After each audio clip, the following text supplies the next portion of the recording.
Hello students, hello everyone. आज आम यही भिडियो देखा तुम जो वार्षिक परीक्षा हम क्यों पुस्तकर क्यों पाठरू क्यों पाठ पर्यंत तुमको पढ़ा पड़ो एवं क्यों पाठरू क्यों पाठ पर्यंत प्रश्न आसो आज आम यही भिडियो देखा। प्रथम देखा तुम मातृभाषा विषय जोटा कि अच्छी तुम वार्षिक परीक्षा पढ़ार अच्छी।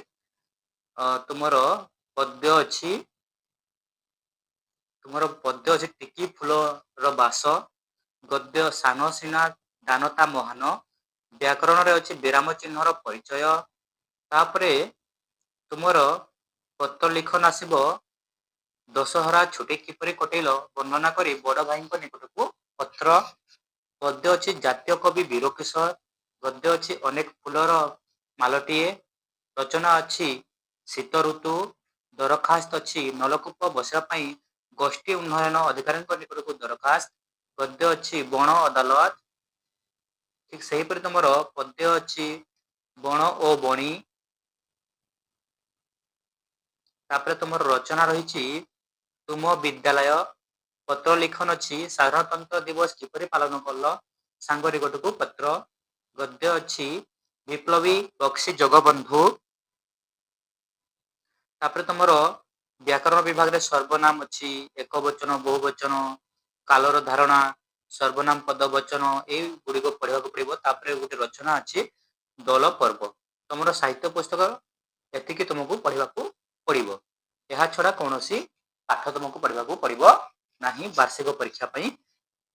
तापर देखा आम तुम गणित पुस्तक जो रही, तो गणित पुस्तक जो रही तुम आस गुणन जानिबा ये पृष्ठा गुड़िक तुम देखी नब पिला माने।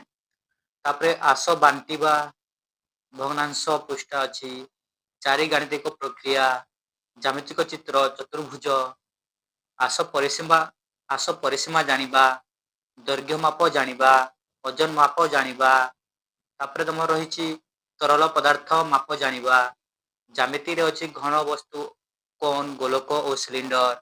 तापरे तुम 10 ग्राम रोमान संख्या मुद्रा परिचय, आस आम समय जानिबा, कैलेंडर, ज्यामिति रे अच्छी घन वस्तु आयत घन समघन तथ्य जानिबा। एति तुमको पढ़ा पड़ो। ठीक से तुम जो इंग्लिश पुस्तक रही, इंग्लिश पुस्तक तुम एसीआर एसीआर कहले तुम सरस्वती इंग्लिश रीडर जो रही पीरियड 81 रु पढ़ तुम जो लास्ट पीरियड पर्यंत तुम रही से पर्यंत तुमको पढ़ा पड़ो। तापर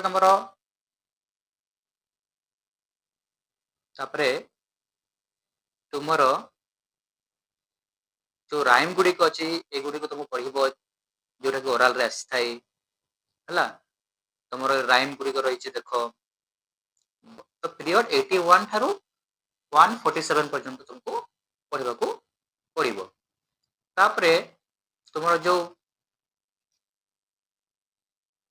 विज्ञान रही से तुम अच्छी पशुपक्षी खाद्याभ्यास पपु सपन रे शिखिला।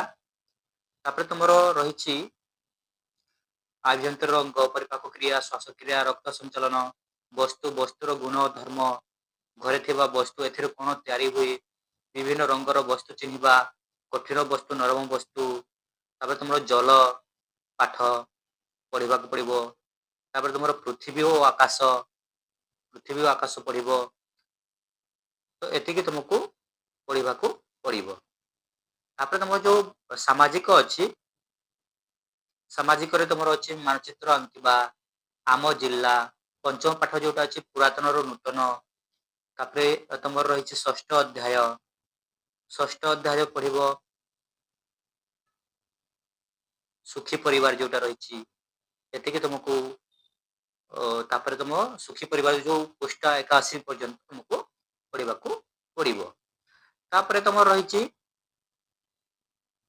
संस्कृत संस्कृत तुम पढ़ अष्टम पाठ नवम पाठ दशम पाठ एकादश पाठ। तापर द्वादश पाठ त्रयोदश पाठ चतुर्दश पाठ एति तुमको पढ़ा पड़ो। ठीक से तुम ठीक से तुम जो हिंदी हिंदी पुस्तक अच्छी एठा तुम गीत अभ्यास कर ତାପରେ ତମର ପାଠ ଯୋଉଟା ରହିଛି 15, 16, 17, 18, 19 ସରି 17, 18 ତାମାନେ ପାଠ ଯୋଉ ରହିଛି ତୁମର 15 ପାଠ ଠାରୁ ତୁମର 22 ପାଠ ପର୍ଯ୍ୟନ୍ତ ତମକୁ ପଢିବାକୁ ପଡିବ। ତା ସାଙ୍ଗେ ତୁମକୁ କଣ ନା 21 ଠାରୁ ତୁମକୁ 50 ପର୍ଯ୍ୟନ୍ତ ସଂଖ୍ୟା ଲିଖନ ପଠନ ଜାଣିବାକୁ ପଡିବ। ତାପରେ ତମର ରହିଛି ଚିତ୍ରାଙ୍କନ ଯୋଉ ରହିଛି ତ ପତ୍ର ସହ କନିଅର ଫୁଲ, ମୂଲା, ଫୁଲକୁଣ୍ଡ, ଖୋଲା ଛତା, କପ୍ ପ୍ଲେଟ୍, ତାପରେ ରହିଛି ତମର ମାଛର ଚିତ୍ର, ଦୃଶ୍ୟ ଚିତ୍ର, ପ୍ରଜାପତି, ରୈଖିକ ମନୁଷ୍ୟ ଚିତ୍ର ତମକୁ ଅଭ୍ୟାସ କରିବାକୁ ପଡିବ। ତାପରେ ତମର ରହିଛି ଯୋଉ ସାଧାରଣ ଜ୍ଞାନ ରହିଛି ତୁମର ଯୋଉ ସୌର ଜଗତ ପଢିବାକୁ ପଡିବ ତମକୁ।